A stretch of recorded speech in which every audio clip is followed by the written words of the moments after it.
여러분 안녕하십니까? 오늘 낮 경북 울진에서 시작된 산불이 강풍을 타고 빠르게 번져나가면서 현재 4,000명 넘는 주민들이 긴급 대피했습니다. 불길이 축구장 2,800개 면적을 휩쓸면서 이미 주택 10여 채와 창고, 비닐하우스가 불에 탔습니다. 먼저 정상빈 기자가 시청자들이 보내주신 제보 영상으로 화재 상황 정리했습니다. 희뿌연 연기가 시야를 가린 사이로 시뻘건 불길이 춤을 춥니다. 불길이 도로 옆 나무들을 집어삼키고 차량 앞으로 검은 재가 마구 날아듭니다.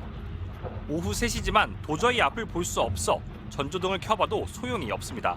바로 도로로 넘쳐 들어올 것처럼 불길이 마구 넘실거립니다. 타는 냄새 나고 바깥에서 이제 뜨거운 열기가 차 안까지 다 들어오더라고요. 시뻘건 용암이 흘러내리듯 잡초들을 태우며 퍼지는 불길. 터널 위의 산을 이미 집어삼킨 모습입니다.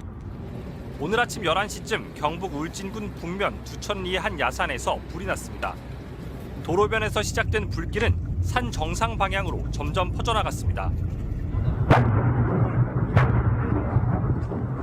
높게 타오른 불길이 전신주로 뻗어가더니 무언가 터지는 소리가 들립니다.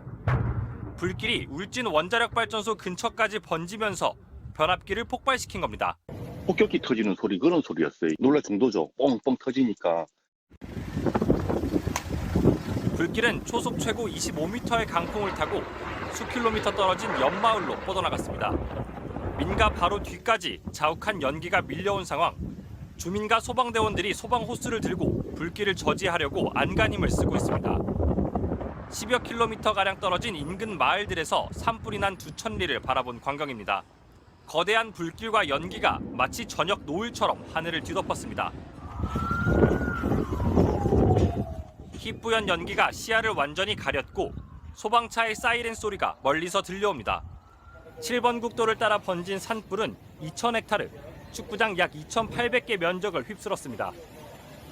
소방당국은 오늘 오후 1시 50분 전국 소방동원령 1호를 발령하고 곧이어 산불 재난 국가 위기경보 심각을 발령했습니다. 주택 10여 채와 창고, 비닐하우스 등이 불에 탔고 7번 국도가 전면 통제됐습니다. MBC 뉴스 정상빈입니다.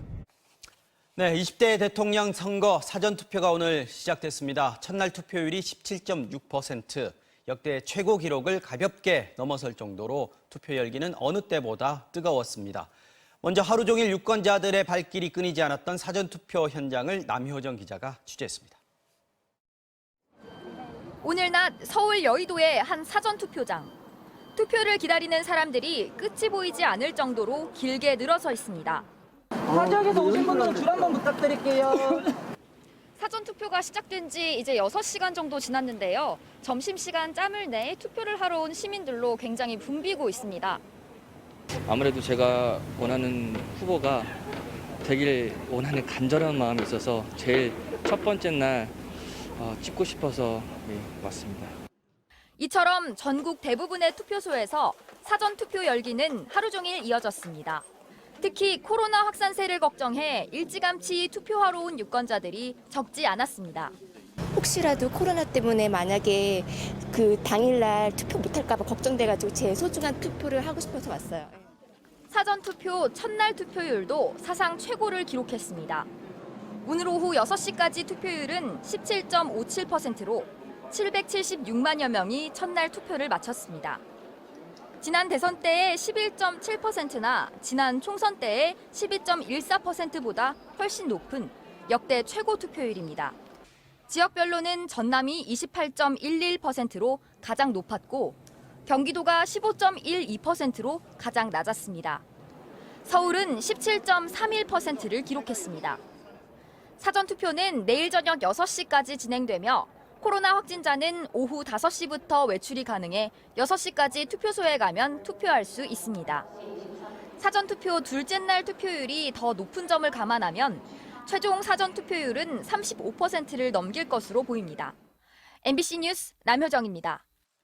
자, 오늘 코로나19 신규 확진자 수와 사망자 수가 또다시 역대 최다를 기록했습니다.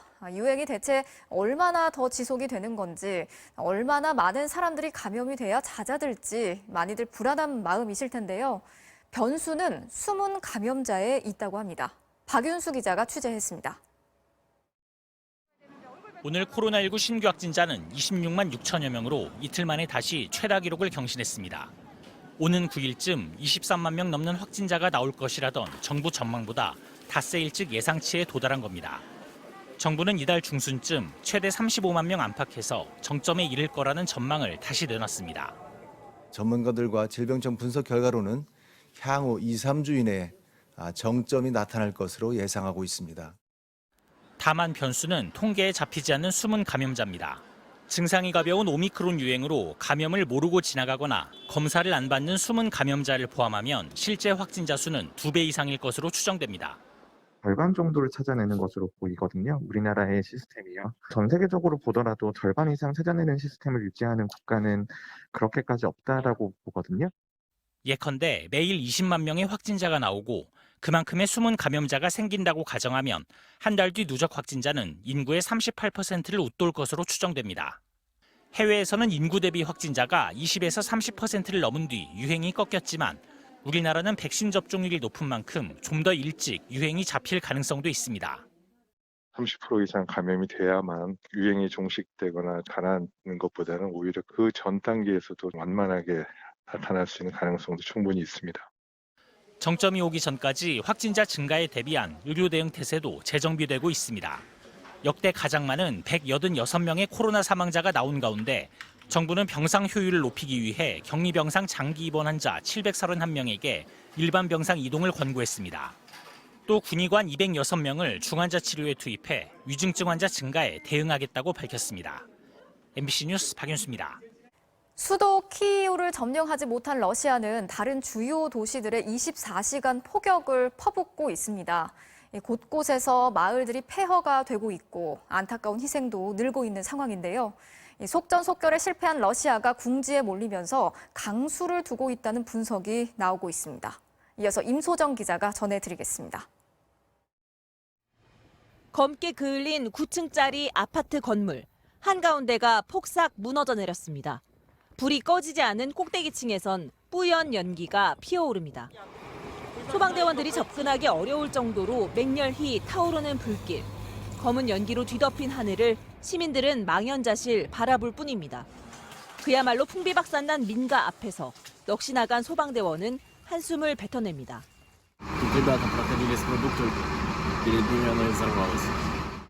우크라이나 수도 키이우에서 북서쪽으로 60km 떨어진 보로디안카, 북동쪽 체르느히우, 그리고 키이우 남서쪽 하르트네까지 수도로 가는 길목마다 집중 포화를 당했습니다. 고층 건물, 주택, 학교 할 것 없이 포탄이 떨어지면서 현지 시간으로 3일 하루 체르느히우에서만 33명이 숨졌습니다. 우크라이나 남부에선 마리우폴이 포위됐습니다. 60대 노인부터 16살 소녀까지 마리우폴 도심병원에는 민간인들이 끊임없이 실려오고 있습니다.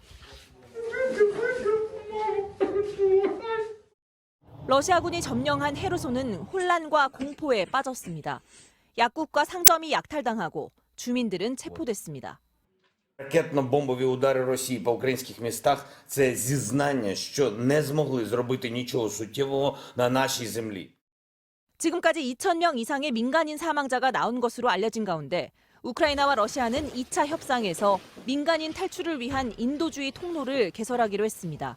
하지만 협상이 벌어지는 중에도 포성은 멈추지 않았습니다.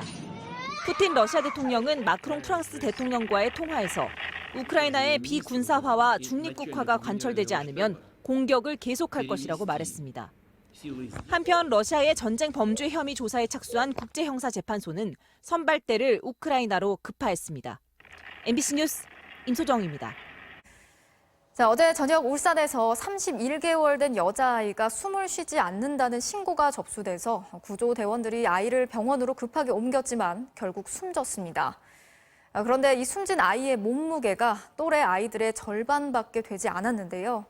경찰은 아이의 친어머니와 동거남을 긴급 체포해서 아동학대가 있었는지 조사하고 있습니다. 정인곤 기자가 취재했습니다. 골목길로 들어선 구급차가 도로변에 급하게 멈춰섭니다.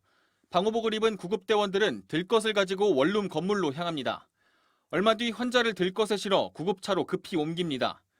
어제 저녁 7시 13분쯤 집에 오니 아이가 숨을 쉬지 않는다는 신고가 119에 접수됐습니다. 출동한 구조대원들이 31개월의 여자아이를 구조해 병원으로 옮겼지만 아이는 결국 숨졌습니다. 아이의 사인은 굶주리다 숨진 것, 즉 아사로 추정됐습니다. 숨진 여자아이는 몸무게가 또래의 절반인 7kg에 불과했습니다. 완전히 말랐고 광고에 나오는 개들 같았다니까. 그래가지고 애가 아프다기보다는 그냥 이미 죽어 있는데. 당시 집안에는 17개월 된 남동생도 있었는데 역시 건강 상태가 나빠 병원에서 치료 중인 것으로 알려졌습니다. 친모는 두 자녀를 두고 어제 아침 일찍 외출했으며 함께 살던 동거남도 오전에 집을 나갔던 것으로 조사됐습니다. 경찰은 아이가 집안에 방치돼 숨진 것으로 보고 20대 친모와 친모의 동거남을 긴급 체포했습니다. 아이의 몸에서는 폭행 등 신체적 학대 흔적이 발견되지 않아 아이가 방치되고 있는 걸 주변에서 눈치채지 못한 것으로 알려졌습니다. 신고는 주변인들이 많이 해주는데 의심 신고가 있으려면 부부싸움을 이렇게 소리가 크게 나거나 하면 주변에서 신고를 하고 하는데 그런 건 없었나 봐요. 경찰은 숨진 아이의 부검을 진행하는 한편 친모를 상대로 구속영장을 신청할 계획입니다. MBC 뉴스 정인군입니다.